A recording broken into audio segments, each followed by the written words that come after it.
Donc, je m'appelle Isabelle Olivier, je suis harpiste et compositrice et la harpe s'est imposée à moi grâce à Duchesse des Aristochats, alors que j'avais à peu près 4 ans et que mes parents m'ont emmené voir Walt Disney et les Aristochats. Je suis vraiment tombée en admiration profonde avec Duchesse et avec la harpe qui, pour moi, résonnait d'une manière totalement magique, féerique et enchanteresse.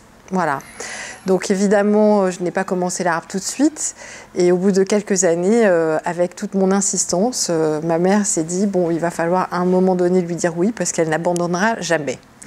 Et donc j'ai commencé à cette époque-là la harpe celtique, puisque c'était les années 70 et Alain Stivell, avec cette culture finalement qui est à la fois une culture traditionnelle et qui, grâce à Alain Stivell et d'autres de cette époque-là, s'est considérablement ouverte en fait à ce qu'on a appelé la world music. Donc il y avait des influences assez larges. Et c'est vrai que ce côté à la fois celtique, je ne suis pas bretonne, mais tous les étés je partais en Bretagne chez ma marraine qui habitait face à la mer. Alors tout d'un coup la harpe prenait une dimension qui pour moi était totalement féerique. Donc c'est vrai que j'improvisais beaucoup à cette époque-là. Et il y avait quelque chose vraiment en adéquation entre l'eau, la harpe, les vacances, l'ouverture au monde. C'était vraiment un endroit assez enchanteur. Et puis, vers 17 ans, munie d'un bac scientifique, j'ai pu accéder à devenir musicienne avec beaucoup d'envie et très vite le désenchantement de rencontrer un professeur au Conservatoire de Paris qui m'a dit « 17 ans, vous êtes beaucoup trop vieille pour être musicienne ».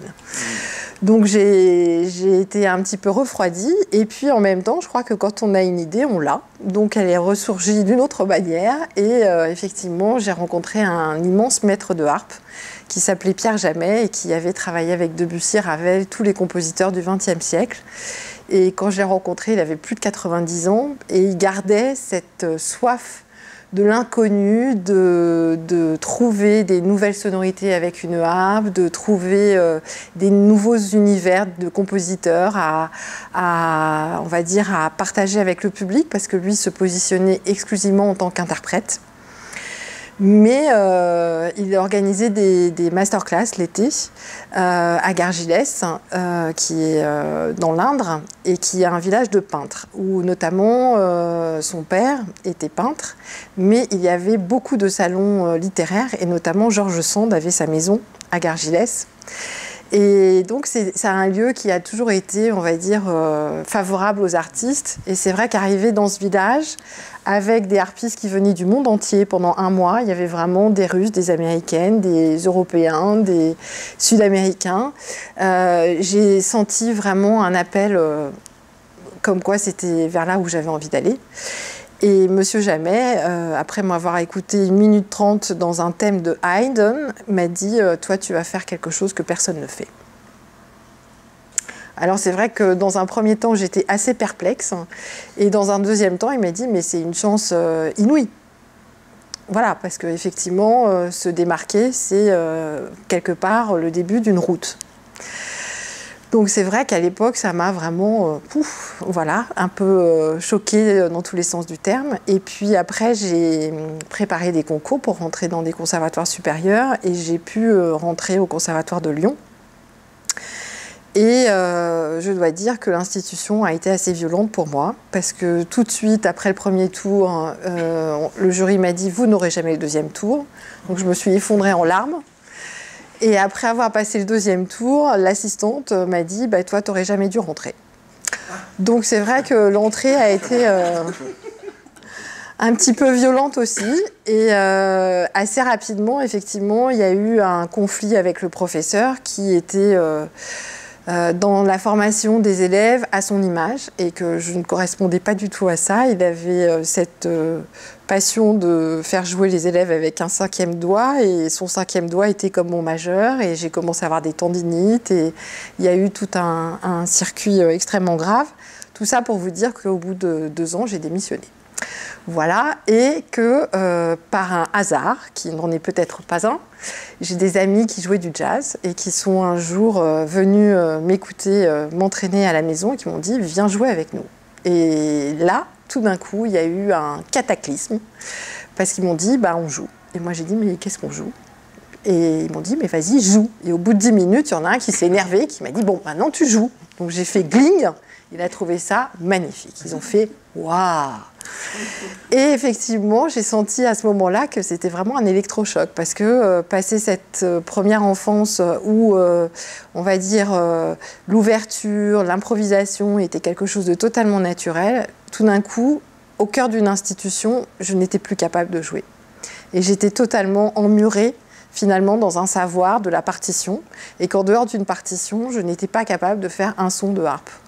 Et ce choc a été déclencheur pour moi, effectivement, de faire une nouvelle route. Et donc, ils m'ont invité à faire un premier concert. Et de ce premier concert, qui était donc un quartet, harpe, saxophone, contrebasse, batterie, ils m'ont demandé d'amener des compositions. Et j'ai amené une première composition qui était justement un peu d'influence celtique. Et ils ont trouvé ça magnifique. Donc, on a fait un premier concert. Et le public, après ce premier concert, a été extrêmement, on va dire, encourageant, en disant « Mais c'est merveilleux, une harpe dans un groupe de jazz. C'est vraiment quelque chose de nouveau. » Et c'est vrai qu'après le premier concert, on a envie d'en faire un deuxième. Et puis voilà, 25 ans plus tard, c'est moi qui suis toujours là. Donc je me dis que ce hasard n'en était peut-être pas un et que justement ce goût de l'altérité est quelque chose qui me suit depuis le départ. Car avant la musique, j'étais danseuse et que effectivement à 17 ans, c'est fait la bascule entre la danse et la harpe. Et que premièrement, le monde de la danse, je trouvais, n'était pas le mien, même s'il m'a beaucoup apporté pour l'enfance et l'adolescence. Il y avait, on va dire, un manque d'ouverture qui, moi, me correspondait pas. Et que la musique, par son langage universel et aussi par sa longévité, parce que je voyais Pierre Jamet, 95 ans, un danseur à 25 ans, il vous parle de sa retraite. Et ça, c'est vrai que c'était quelque chose qui était vraiment très violent pour moi. Et c'est vrai que quand j'ai démissionné du CNSM, j'ai commencé ce premier groupe de jazz qui s'appelait Océan. Donc vous dire que voilà, le spectre était large et que je suis partie sur un premier travail sur les éléments. Donc il y a un premier disque qui s'est appelé Au pied de la mer, qui était un mélange entre les compositions et puis du théâtre, où en fait on était un groupe, on était au Festival d'Avignon, donc un quartet, et notre idée c'était de partir en croisière, et au lieu de partir avec un vieux bateau, ben, j'avais ma harpe qui était finalement marquetée et que c'était ça mon bateau. Donc on avait travaillé avec une metteuse en scène avec justement ce mélange texte et musique. Et puis le deuxième disque qui a continué, c'était Funny Streams, où justement c'était la rencontre de tous les éléments, que ce soit l'air, le feu, l'eau, et de voir justement avec un groupe de jazz qui était à la deuxième époque un quintet, donc ils étaient élargis avec un violon, et que le saxophoniste était aussi clarinettiste. Ce mélange de timbres était, on va dire, un parallèle entre les éléments et les timbres. Voilà, donc j'ai toujours aimé les géométries variables, donc partir de la grande forme, mais aussi d'explorer des formes intermédiaires. Et effectivement, le travail des éléments m'a donné envie après de, on va dire, plus me focaliser sur le travail sur les sons de harpe et de chercher, on va dire, l'altérité sur tous les sons différents, que ça soit des sons évidemment mélodiques, mais aussi harmoniques, mais aussi rythmiques, percussifs donc, et de se dire que, bah, comme un vieux bateau, en fait, il craque. Notamment les sons de pédales, qui sont des sons que tous les harpistes détestent, et moi j'adore ça, parce que quelque part la musique est remplie, pour moi c'est pas seulement de faire joli, on va dire, et c'est vrai que la harpe fait ça très bien, mais c'est aussi peut-être de raconter une histoire, et cette histoire c'est aussi des territoires qu'on connaît moins. Et ça m'amuse beaucoup de prendre une baguette et de faire des sons de baleine. Voilà, ça c'est quelque chose que j'adore. J'ai aussi ce fantasme de la guitare électrique. J'ai adoré quand j'étais jeune Jimi Hendrix. Donc j'ai toujours ce côté, je prends une harpe et je fais de la disto et j'y vais. Et je pourrais vous montrer ça tout à l'heure. Et que justement cette soif de visiter tous les sons, c'est aussi la soif de visiter tous les continents. Donc après cette première époque, on va dire, j'ai eu à cœur pendant quelques années de développer un groupe dans aussi la rencontre avec d'autres pays. Donc on est parti un peu en tournée à l'étranger et j'ai eu la chance, voilà, pendant 20 ans de parcourir à peu près plus de 20 pays, je crois que c'est 22, et sur 4 continents. Il me manque le continent d'Australie, mais sinon c'est vrai que ce qui me motivait, c'est de me dire que premièrement la musique est un langage universel. Donc effectivement, quand on part en Afrique, je ne parle pas notamment l'africain parce que dans un même pays, il y a beaucoup de dialectes différents, mais qu'en jouant, on peut raconter une histoire que les gens vont comprendre, mais à leur manière, avec leur culture, leur éducation. Et ce qui me fascinait, c'est d'avoir les témoignages des gens, et pas seulement avec que de la musique, mais justement des rencontres. J'ai beaucoup tourné avec une pièce de théâtre dont j'avais écrit la musique. Et effectivement, les gens dans cette pièce, je ne parlais pas, je ne faisais que parler avec ma harpe, mais ils étaient sûrs que j'avais parlé. Et ils me disaient, mais si, quand vous étiez là, sur le rondin, je vous ai entendu parler. Et je dis, bah non, j'étais avec ma petite harpe, parce que j'ai une petite harpe.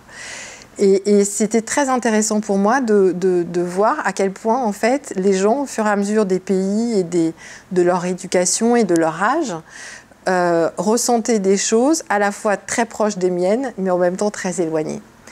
Et que finalement, cet éloignement et ce rapprochement, c'est peut-être les perspectives de l'interculturel. C'est-à-dire qu'à certains moments, on se sent extrêmement proche, tellement proche qu'on rencontre des frères, des sœurs, alors qu'on ne les connaissait pas 5 minutes avant, et tout d'un coup, on se sent plus qu'une empathie, on se sent vraiment une connexion extrêmement profonde, parce qu'avec la musique, on suscite des sentiments, mais aussi on travaille sur les siens.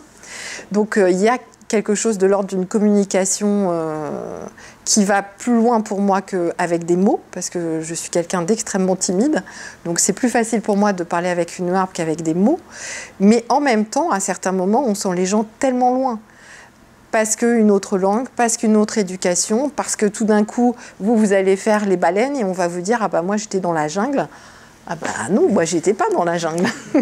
Donc voilà, et c'est vrai que ce rapport, quand je me questionne sur qu'est-ce que c'est que l'interculturel, c'est à la fois ce rapport extrêmement intime qu'on partage et qu'on va peut-être livrer des choses beaucoup plus intimes qu'avec des gens de son intimité, mais en même temps, on va se rendre compte que par moments, on est vraiment avec des fossés tellement énormes qu'on les sent infranchissables. Et là, tout d'un coup, on a des grands moments de solitude. Donc évidemment, on peut avoir ces grands moments de solitude à cause de la langue.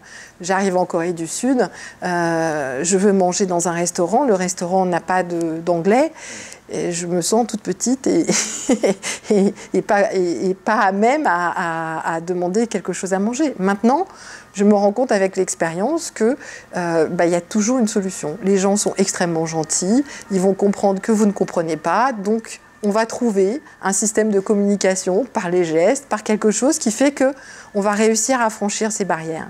Et que effectivement, mon expérience, depuis 25 ans maintenant que je voyage, est que je n'ai jamais vécu une situation qui était infranchissable. Donc il y a toujours des solutions aux problèmes, même si dans un premier temps, ça paraît quand même extrêmement hostile.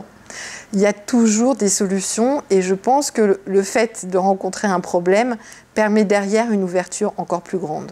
Parce que soi-même, on se met en position de comprendre qu'on n'est pas compris, donc on va essayer de encore mieux comprendre la personne qui est en face de vous. Mais de l'autre côté, la personne comprenant que vous ne comprenez pas va aussi faire un pas vers vous. Et c'est vrai que jamais je me suis heurtée, on va dire, à quelque chose de totalement hostile où tout d'un coup c'est un rideau de fer. Et je crois que c'est là où la dimension artistique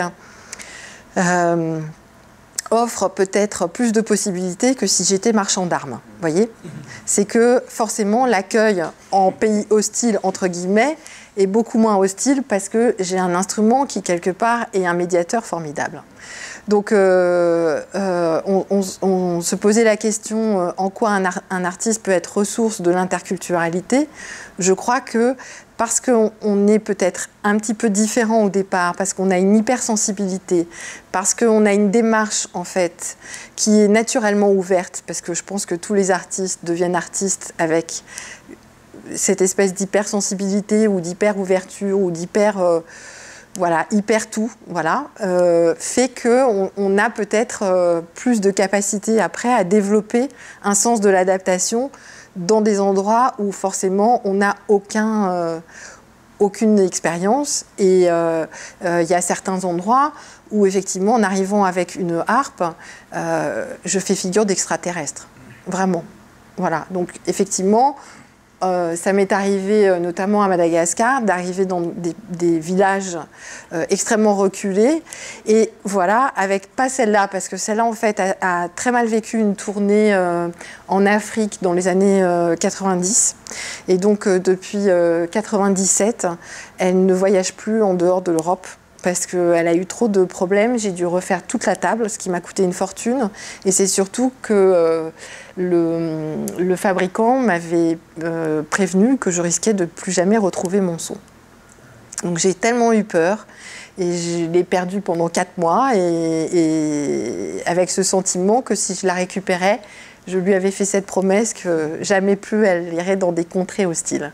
Parce qu'un instrument comme celui-là, c'est un instrument qui est vivant. La marqueterie, c'est du bois qui vit. Et quand on est habitué à une certaine hygrométrie, certains pays où il y a effectivement une hygrométrie totalement, on va dire, tropicale, c'est vraiment pour elle une source de traumatisme dont elle ne se remettra pas. Donc je lui ai promis que plus jamais je ne lui ferai subir ça. Donc maintenant, quand je pars en tournée dans des pays où l'hygrométrie est totalement différente, soit je prends une harpe sur place. Il y a certains pays où on peut en trouver grâce aux orchestres ou grâce aux harpistes classiques qui sont notamment en Corée du Sud, c'est ce qui s'était passé. Et puis, notamment pour une tournée en Mauritanie, au Sénégal, on m'avait prêté une harpe qui est en fait en composite, donc une fibre de verre. Donc du coup, elle craignait rien dans le désert et elle craignait rien avec l'humidité parce que là, pour le coup, il n'y a plus ce problème de bois. Donc c'est vrai que j'avais trouvé que c'était une excellente solution. Voilà, donc après ces aventures, on va dire, sur visiter un maximum de pays, j'ai eu envie de me consacrer, en fait, à un pays particulier, qui était donc les États-Unis, donc il y a 4 ans. C'est, on va dire, une rencontre qui peut vous paraître un peu étrange. J'avais envie de monter un opéra jazz. Je suis partie du livre du Baron Perché d'Italo Calvino. Peut-être certains d'entre vous l'ont lu. Pour ceux qui ne l'ont pas lu, c'est l'histoire d'un jeune homme qui, un jour où ses parents lui demandent de manger un plat d'escargot, va dire non. Et ses parents vont lui dire et il va dire non. Et finalement, il va aller vivre dans un arbre. Et donc, au travers de ce livre, je me suis dit que c'était un thème extrêmement contemporain parce qu'il aborde le paradoxe entre civilisation et nature. Le paradoxe de qu'est-ce que la liberté, qu'est-ce que le droit à la différence, parce qu'il revendique le droit d'être différent auprès de ses parents, qu'est-ce que c'est que le respect de la nature, qu'est-ce que c'est que le respect de l'homme. Et donc, toutes ces thématiques me paraissaient extrêmement importantes par les temps actuels. Et pourquoi les États-Unis? Parce que, premièrement, en faisant du jazz, c'est un peu la terre qui a généré le jazz. Donc, j'avais l'impression de retourner aux sources. Et en même temps, de faire un pont entre la vieille Europe, Italo Calvino, l'Italie. Donc pour moi, il y a un lien énorme entre la France et l'Italie, mais Italo Calvino est né à Cuba et a passé toute sa vie sur la notion de voyage. Et le Baron Perché, finalement, il est avec, on va dire, cet esprit innovateur de créer un autre mode de vie. Et je trouve que les États-Unis ont cette, on va dire, capacité à innover et à, on va dire, générer des modes de vie différents. Et en même temps, nous, vieille Europe, on a pour eux ce symbole de la liberté des droits de l'homme. Et en même temps, souvent, on me dit aux États-Unis qu'on a une fantaisie en Europe, notamment en Italie et en France, qu'il n'y a pas forcément aux États-Unis. Donc, je me suis donné cette page blanche dans ma vie qui était je vais m'expatrier, au départ pour 1 an, et à Chicago. Pourquoi Chicago? Parce que, je n'y étais jamais allée, donc je ne connaissais personne. Je n'avais aucune référence, aucun visa. rien qui me permettait de me dire c'est là-bas qu'il faut aller. Et donc pour moi, il y avait cet intérêt vraiment de l'altérité à la puissance 10, voire 100, qui est que tu arrives dans un endroit, tu ne connais personne, tu es d'une timidité maladive, il va falloir t'adapter. Voilà. Comme lui, quand il part dans sa cabane, moi j'ai pris un appartement au 25e étage en disant ça va être ma cabane. Et Italo Calvino a ces mots dans son livre où parfois on a besoin de s'éloigner de la terre pour mieux la comprendre, mieux la voir, mieux la connaître. Peut-être c'est pas exactement la citation, mais en tous les cas c'est ça l'idée. Et ça c'est quelque chose dont moi j'ai vraiment besoin, notamment pour écrire de la musique. Il y a un moment donné où je dois être en distance. Donc je ne dois plus faire de concerts, je ne dois plus être, on va dire, dans une vie quotidienne trop astreignante. Et je dois au contraire être dans une forme de laisser faire pour avoir une période, on va dire, d'ouverture au monde et tout d'un coup d'avoir de nouvelles idées. Et c'est là où je pense que les artistes sont peut-être ressources sur l'innovation, parce que pour créer de nouvelles choses, il faut bien faire une page blanche quelque part. Et donc, sinon, les artistes, toute leur vie, refont la même chanson ou la même chorégraphie ou le même livre, avec des variations, mais finalement avec le même point de départ. Et moi, c'est quelque chose que toute ma vie, j'ai fui, c'est de faire 2 fois la même chose. Donc, pour faire des choses différentes, je vais me donner des cadres différents. Et c'est vrai que là, pour le coup, Chicago, c'était un cadre extrêmement différent. Et que grâce au Baron Perché, en fait, je voyais comment on part d'un point de départ qui est son histoire. Et moi, je partais avec déjà une expérience artistique, on va dire, assez riche. J'étais pas débutante. Mais en même temps, je me sentais totalement débutante en arrivant là-bas. Parce qu'effectivement, personne ne me connaissait, j'avais pas de visa. Et j'avais déjà joué aux États-Unis, j'avais déjà eu des rencontres avec des musiciens américains. Mais je ne m'étais pas rendu compte à quel point les États-Unis... c'est un autre continent, c'est une autre manière de vivre, c'est une autre manière de créer. Et donc, il a fallu effectivement s'adapter. Et très vite, je me suis rendu compte qu'un an ne serait pas suffisant. Donc, j'ai déjà mis 6 mois pour avoir un visa et j'ai eu la chance de l'avoir. Et donc, ce visa est pour 3 ans. Donc, tout d'un coup, ça m'a donné une perspective de créer en 3 ans, ce qui me paraissait beaucoup plus raisonnable. Et donc, je m'étais fait des étapes de création. Sur ce Baron Perché en disant je vais passer 1 an purement instrumental du solo jusqu'à on va dire un quartet avec de l'électronique, de la harpe, de la contrebasse, de la batterie. Et l'électronique, je le pensais en prenant les 4 saisons en France, aux États-Unis, et de faire un parallèle entre nature et civilisation. Donc par exemple, de prendre le printemps. À Paris, c'était d'entendre les oiseaux arriver. À Chicago, c'était les sonnettes de vélo. Voilà. Et ces éléments, qui sont des éléments de nature et de civilisation, vont rentrer dans ma musique. Donc après, comment je les inscris?